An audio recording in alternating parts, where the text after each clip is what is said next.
Leaders are developing a plan to get what they consider to be much needed improvements to the Fargodome. Back in December, voters shot down a stadium expansion plan.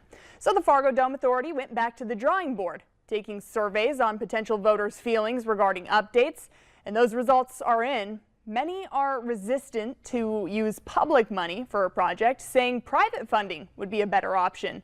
It also seems that having funding for the dome and for a convention center in the same ballot initiative was a no-go for voters.